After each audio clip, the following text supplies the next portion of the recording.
Hello everyone, welcome to Barca News. It is February 16th, 2025, and Hansi Flick has schooled Real Madrid, their media, and their clownish fans. Also, Barcelona are set to miss out on a Portuguese talent that it looked like they were going to sign. And finally, Barcelona are going to be priced out of one of their left-wing options during the summer transfer market. We have a lot to discuss, so let's begin.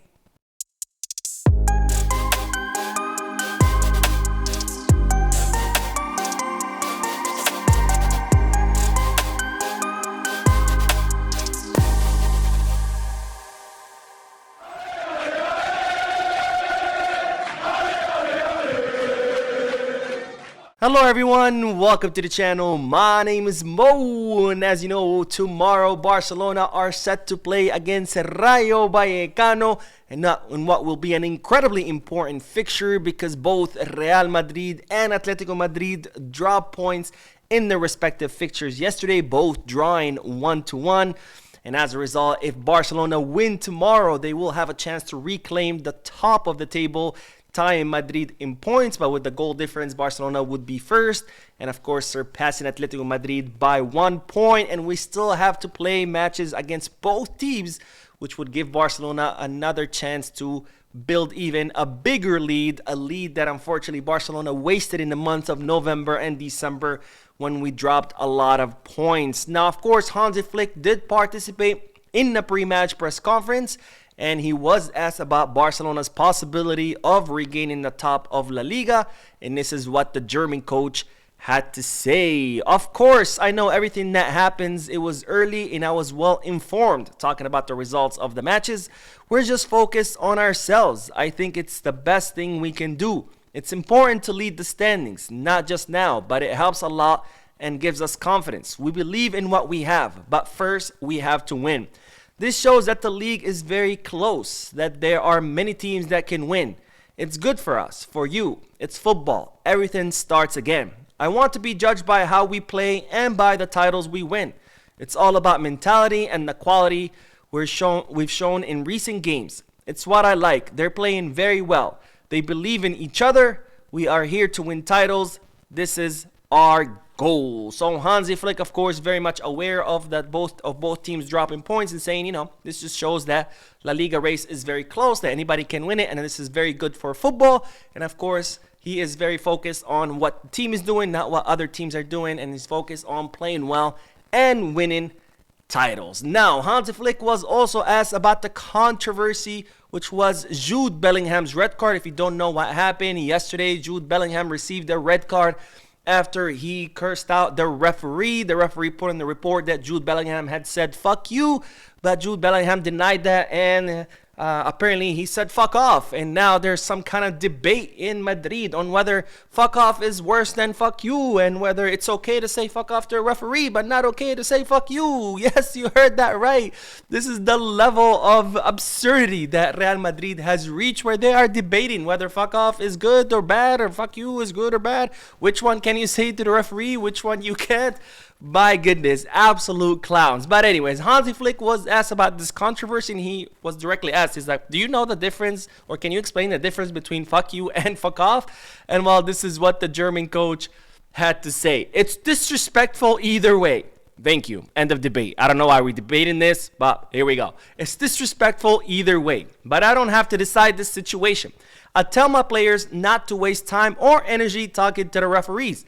The decisions have already been made. There is one player on the field who is allowed to argue with the referee, and that's the captain. I really like handball, and we should learn a lot from that sport. It's not good for the team to get a red card, and we don't want that. So Hansi Flick being Hansi Flick and saying, look, don't worry about the referee. Just worry about what you do on the field. Why? Because refereeing is another external factor that you have no control of. And since you don't have control over the referees, why waste your time and energy on something you cannot control? Instead, focus on what you can control, which is how you play. And therefore, don't worry about the rest. Worry about how you play, because if you do your job, all the other external factors are irrelevant. And this is something I've been talking on this channel time and time again. This is something that Johan Cruyff used to preach time and time again, telling us don't focus on the external factors that you can. control, focus on your job or what you can control, which is your performance, because if you do your job, everything else becomes irrelevant. And this is something I talked about last season. Every time Xabi Hernandez used to talk about the referees, I used to say, same exact thing. All this season, Hansi Flick has been saying the same exact things. And how many times have we seen proof of that? How many times have I gotten here on camera in a post-match live analysis and told you, look, perfect example of what Flick has been saying. When you do your job, everything else becomes irrelevant. How many matches has Barcelona won? 5, 4, 6, 7, 0, where the referee should have awarded Barcelona a clear penalty, but they didn't. Guess what? It didn't matter, because if you do your job, all the external factors that you cannot control become irrelevant. Once again, Hansi Flick reminding us of that, and it seems that Real Madrid should learn this lesson, because instead they are, again, debating on whether fuck off or fuck you is worse than the other. And this is what makes this whole thing even more ironic, is that here we have Hansi Flick, a guy who was shown a red card just for doing this, just this gesture. Did not curse, did not berate the referee, did not do a vulgar gesture, just did this, received a red card, and was banned, what was it, 2 or 3 matches? So he has every right to come out here and complain about the referees, but instead, he's not. And not only is he not complaining about the referees, he's telling his players not to complain about the referees. Meanwhile, in Madrid, they're debating whether fuck off or fuck you is better than the other.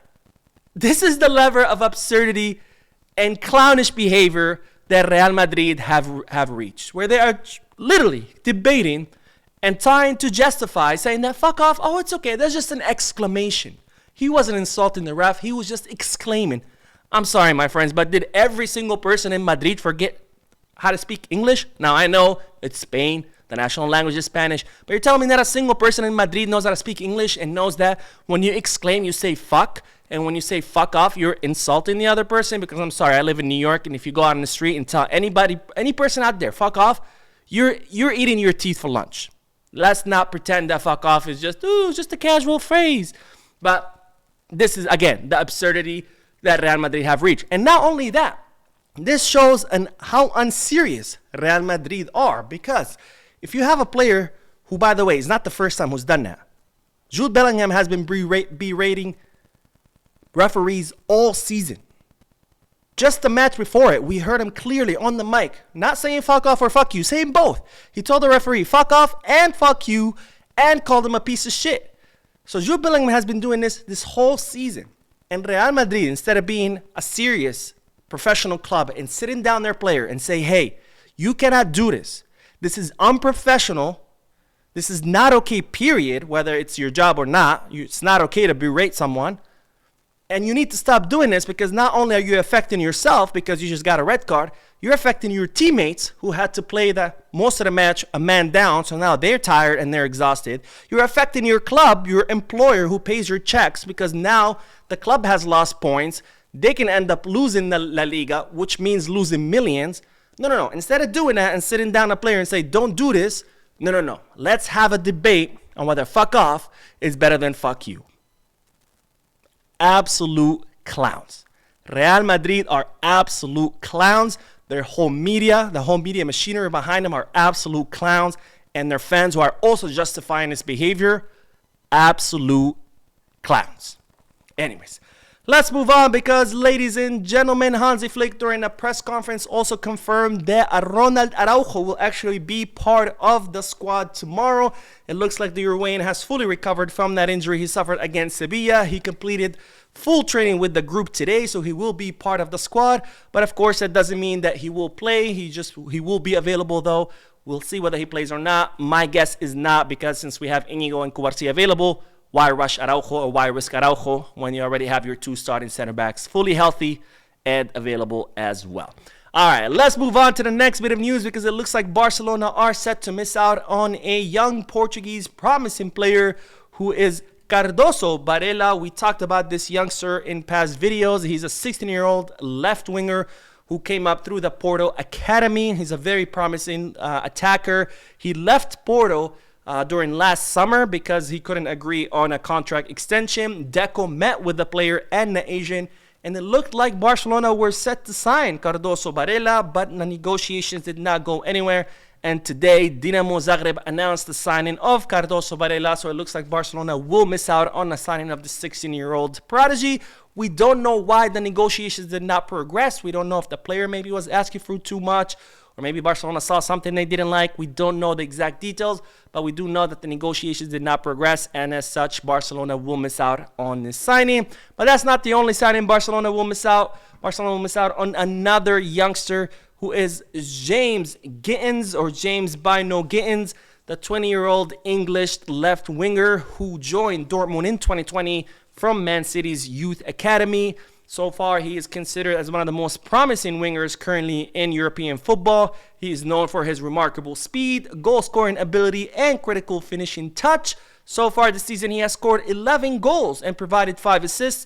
And as such, he has garnered the attention of many European clubs, including Arsenal, Chelsea, Tottenham, and of course, Barcelona, who were considering him as an option for the left wing. As you know, Barcelona are trying to reinforce the left wing position.